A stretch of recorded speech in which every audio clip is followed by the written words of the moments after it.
ನಾಡಕಕ್ಕೆ ನಮ್ಮ ಈ ಒಂದು ಕಾರ್ಯಕ್ರಮಕ್ಕೆ ತುಂಬುವುದರಿಂದ ಪೂಜೆ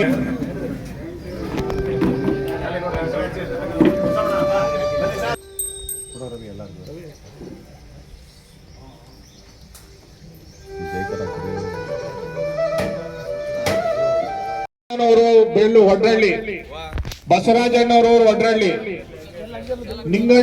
ನಿಂಗಪ್ಪರವರು ಬೆಳ್ಳೂರ್ ಕಾಸ್, ಸುರೇಶ್ JK ಬಿ ಕೃಷ್ಣಪ್ಪರವರು, ಬಳ್ಳಾರಿಗೌಡರು ಬೆಳ್ಳೂರ್ ಕಾಸ್, ಬಂಗಾರಿ ಬೆಳ್ಳೂರ್ ಕಾಸ್, JS ಪ್ರಕಾಶ್ ಶಿವಯ್ಯನವರು, ಬಾಲಕೃಷ್ಣರವರು, ನಿಂಗೇಗೌಡರು, ಲೇಟ್ ಬೋರೇಗೌಡರು, ಅಂದಾನಿಗೌಡರು ಮತ್ತು ಗ್ಯಾಬೆ ಕೃಷ್ಣೇಗೌಡರು, ರಾಮಚಂದ್ರೇಗೌಡರು ನಿವೃತ್ತ ಶಿಕ್ಷಕರು, ಪಟೇಲ್ ಪಾಪಣ್ಣನವರು, ಕೃಷ್ಣನ್ ಅವರು ಬಿ ಹಿರಿಯಣ್ಣ ನಿವೃತ್ತ ಶಿಕ್ಷಕರು, ಲಕ್ಷ್ಮಣ್ ಗೌಡರು ಸನ್ಮಾನಿತ.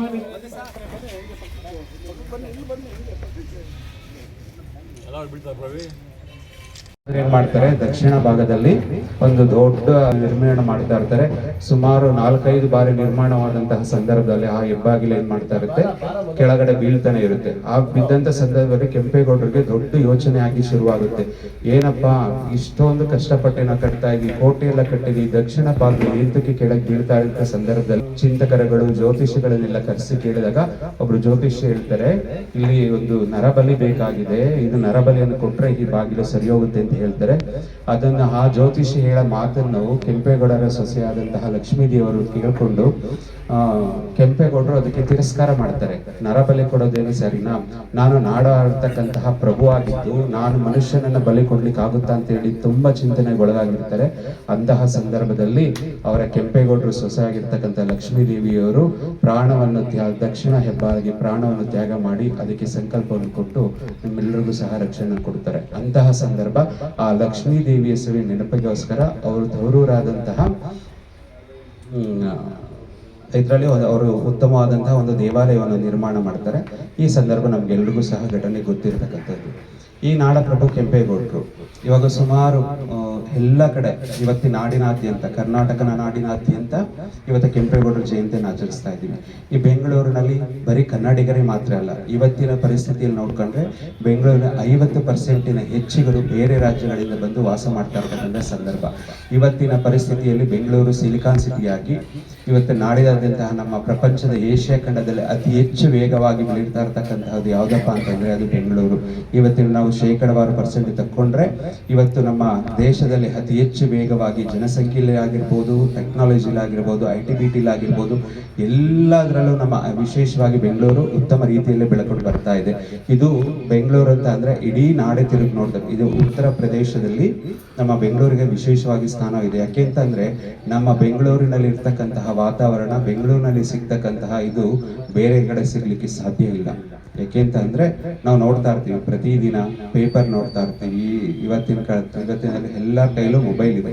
ನಮ್ಮ ಪ್ರಪಂಚದಲ್ಲಿ ನಾಡಿನಾದ್ಯಂತ ಆಗ್ತಾ ಇರ್ತಕ್ಕಂತಹ ದೇಶದ ಏಳು ಬೀಳು ಅನ್ನು ನೋಡ್ತಾ ಇದ್ದೀವಿ. ಈ ಸಂದರ್ಭದಲ್ಲಿ ಬೆಂಗಳೂರನ್ನು ಯಾವುದೇ ರೀತಿಯಾದಂತಹ ಅನಾವಶ್ಯಕವಾದ ಇದಕ್ಕೆ ಮಾಡ್ಕೊಳ್ಳೋದೇ ಕೆಂಪೇಗೌಡರು ನಮ್ಮ ಎಲ್ಲ ಜನಾಂಗದವ್ರಿಗೂ ಸಹ ಉತ್ತಮವಾದಂತಹ ಒಂದು ನಗರವನ್ನು ಕಟ್ಟಿ ನಮ್ಮ ಪ್ರಪಂಚಕ್ಕೆ ಒಂದು ಮಾದರಿಯ ರೂಪದಲ್ಲಿ ಕೊಟ್ಟಂತಹ ಈ ಮಹಾನ್ ಚೇತನ ಕೆಂಪೇಗೌಡರಿಗೆ ಸಿಗುತ್ತೆ. ಅವಾಗಲೇ ಕೇಳ್ತಾ ಇದ್ದೆ, ನಮ್ಮ ರಂಗೇಗೌಡರು ಕೇಳ್ತಾ ಇದ್ದೆ, ನಮ್ಮ ಬೆಳ್ಳೂರಿನಲ್ಲಿ ಎಷ್ಟು ಸಮುದಾಯ ಇದೆ ಅಂತ. ಅವ್ರು ಹೇಳ್ತಾ ಇದ್ರು ಸುಮಾರು 10ಕ್ಕಿಂತ ಜಾಸ್ತಿ ಸಮುದಾಯ, 18 ಸಮುದಾಯ, ಬಟ್ ಅವ್ರ 10 ಅಂತ ಹೇಳ್ತಾ ಇದ್ರು. ಹೀಗೆ ಯಾಸಿನ್ ಅವ್ರು ಹೇಳ್ತಾ ಇದ್ದೆ 18 ವರ್ಗದವರು.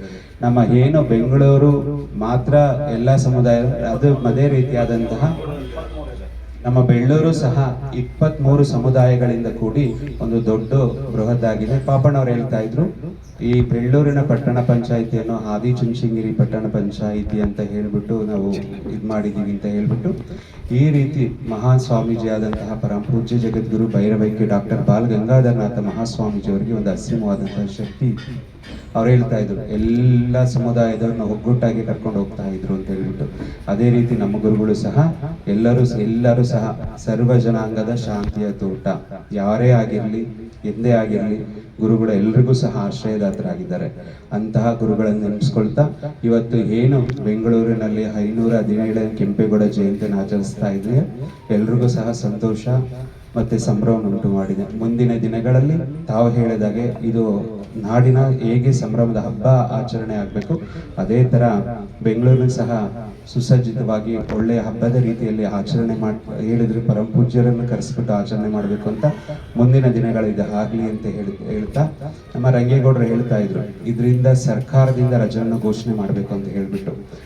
ಅವತ್ತಿನ ಏನು ಕೆಂಪೇಗೌಡರ ಜಯಂತಿಯನ್ನು ಮಾಡಬೇಕು ಅಂತ ಸಂದರ್ಭದಲ್ಲಿ ಸರ್ಕಾರದಲ್ಲಿ ಅಧಿಕಾರಿಗಳು ಈ ಪ್ರಶ್ನೆಯನ್ನ ಒತ್ತಡಕ್ಕೆ ತಂದಾಗ ಅಲ್ಲಿರ್ತಕ್ಕಂಥ ಎಲ್ಲ ಅಧಿಕಾರಿ ವೃಂದದವರು ಮತ್ತೆ ಹಿರಿಯರು ಮತ್ತೆ ಎಲ್ಲ ಮುಖಂಡರುಗಳು ಸೇರಿ ಕೆಂಪೇಗೌಡ ಜಯಂತಿಯನ್ನು ನಾಡಿನಾದ್ಯಂತ ಆಚರಿಸಬೇಕು, ಆದ್ರೆ ಸರ್ಕಾರ ರಜೆ ಬೇಡ ಅಂತ ಹೇಳ್ಬಿಟ್ಟು ಅವತ್ತಿನ ಎಲ್ಲರೂ ತೀರ್ಮಾನ ತಗೊಂಡ್ರು. ಅದೇ ಸಂದರ್ಭದಲ್ಲಿ ಅದನ್ನು ಸಹ ನೆನಪಿಸ್ಕೊಳ್ತಾ ಏನು 2017ರಲ್ಲಿ ನಾಡಪ್ರಭು ಕೆಂಪೇಗೌಡರ ಜಯಂತಿಯನ್ನು ಇಡೀ ನಾಡಿನಾದ್ಯಂತ ಆಚರಿಸಬೇಕು ಅಂತ ಹೇಳ್ಬಿಟ್ಟು ಅವತ್ತಿನಿರ್ತಕ್ಕಂಥ ಸರ್ಕಾರ ಏನು ಘೋಷಣೆ ಮಾಡ್ತು, ಇವತ್ತು ಸಹ ಅದನ್ನೆಲ್ಲರೂ ಪಾಲಿಸ್ಕೊಂಡು ಬಂದಿದ್ದಾರೆ. ಇಂತಹ ಸಂದರ್ಭದಲ್ಲಿ ಇವತ್ತು ನಾನು ಇಲ್ಲಿ ಬೀಜನಗರಕ್ಕೆ ಬಂದು 5 ವರ್ಷ ಸಂದರ್ಭದಲ್ಲಿ ಫಸ್ಟ್ ಕೆಂಪೇಗೌಡ ಜಯಂತಿಯನ್ನು ಸಾತ್ಮೂರ್ಗೆ ಸ್ವಾಮೀಜಿಯವರು ಕಳಿಸ್ಕೊಟ್ಟಿದ್ರು.